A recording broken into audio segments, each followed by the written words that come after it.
Good morning, good evening, good afternoon, wherever you may be. CC here, Chris, from New York, Westchester County.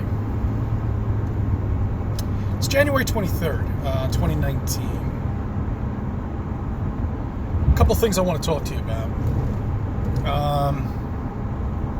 I want to do a follow-up on the blood moon. The amazing light show in the sky. I mean, you can see this object has its own, it's illuminating itself, okay? It's not illuminating it by two different planets and the sun going through, you know? It's obvious. I mean, people are talking about it all over YouTube. I mean, really. Go on anybody's channel who has a P900 or anything like that, and you'll see. You'll see. A couple of days after that, I could see the moon, and it was the brightest object I've ever seen in the sky. And I want you to think about one thing. I want you to go back to 1969. Yeah, to the Apollo 11 mission. Remember that? I want you to tell me how something that bright up in the sky, with their little shit cameras they had back in 1969, could have possibly have taken a photograph, a video of anything on the surface of that without having some sort of dark filter on it that would filter all the white light. It's not possible, okay? You can't do it. Not with the technology we had back then.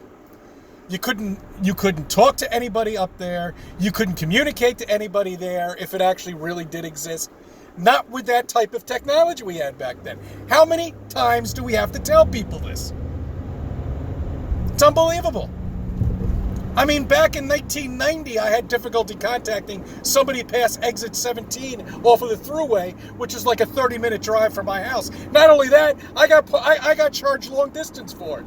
You know, this is before unlimited calls and, before, unlimited phone calls to anywhere in the state of your country, and you don't get charged long distance. Yeah, that was way back in the day. Some of you millennials don't remember that. That's right, because you grew up with this stuff. You took it for granted. You don't understand history of technology. The only true history is technology, as far as I'm concerned, because that we actually know. We know what we had 20 or 30 years ago. We don't know if 1,000 years ago about the history that they have right now, because it's all bullshit. They've made it up. They've created thousands of years of history that they will never be able to prove. That's just falling apart in their eyes. The pyramids. The buildings they had back then. The precision cutting. Laser cutting. How the hell could have we done that? Can I ask you that? How could have we possibly laser cut a stone where you can't even put a sheet of paper underneath it? That's how perfect it is. Because it's impossible. We couldn't have possibly have done it before. It's it's got to be previous civilizations. Now you're asking about the giants. Well, that's an easy explanation. Maybe we're just civilization after civilizations that's just getting smaller and smaller. Maybe that's what it is.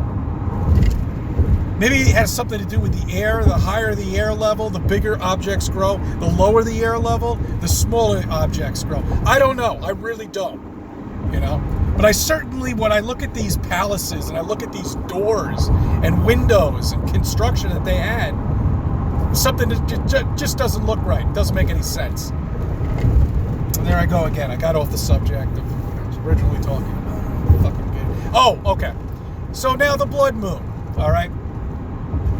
I thank you guys from different countries for taking videos of that. That's excellent.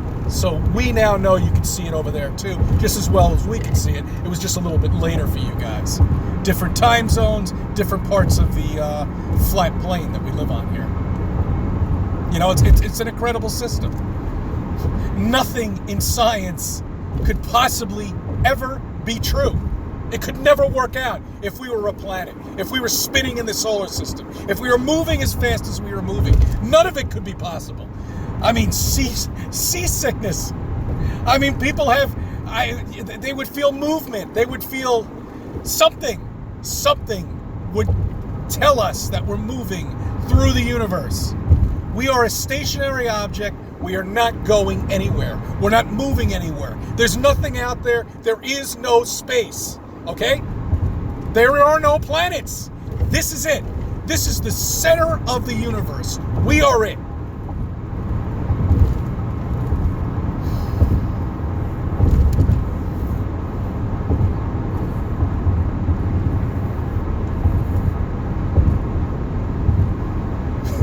So anybody who believes that we live in this universe, this vast universe of complex equations, that's the only way they can figure it out, is a fool. And you've been fooled, just as I've been fooled, and many other people who have gotten into flat Earth have been fooled too. We were all fooled, okay? All of us. A percentage of us have woken up. Another percentage of them just sit behind a computer and laugh about the reality that they think they live in. And they buy it and they think it's true. When flat earthers know what the truth is, and they know exactly what's going on around them. The one thing I look around when I see abundance of on our flat plane here is mud, dirt, soil. It's all over the place. Every time they have to construct something, there's mounds and mounds and mounds of it being dug up. It's everywhere. Layers upon layers upon layers. Now, of course, in science, what they want you to believe is that all the trees over the billions of years and millions of years have died and created soil. Bullshit! Okay, it's not true. A lot of people are concentrating on the mud flood. I've got to do more research. But picture this. One mud flood after another mud flood after another mud flood. One civilization after another civilization after another civilization. It stacks up upon each other. Where it gets so thick and so vast, it buries everything. And it's almost impossible to find. I don't know if anybody's ever been out to the Petrified Forest in California. I haven't. I've just seen pictures. I never had any desire to go out there when I was in California anyway. But just look at those trees, the way they've petrified themselves like a rock, you know? And then look at the mountains. Look at a lot of these things that are around that are unexplainable as far as I'm concerned, that bear resemblance very much of trees, layers, you know. I look at different types of rocks, slate rock especially, that it just kind of, you hit it and it just breaks up into layers like that, just falls apart like that, you know. And I think to myself, what exactly really am I looking at?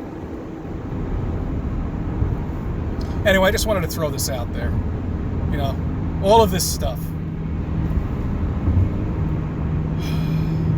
It's amazing. It really is. That day after day, month after month, we just uncover more and more shit. You know, more and more shit we uncover. And we find out that everything is just a lie, that it's all been fabricated. It's all been there to confuse you, to make you think. But I think the turning point for most people is NASA. I really do.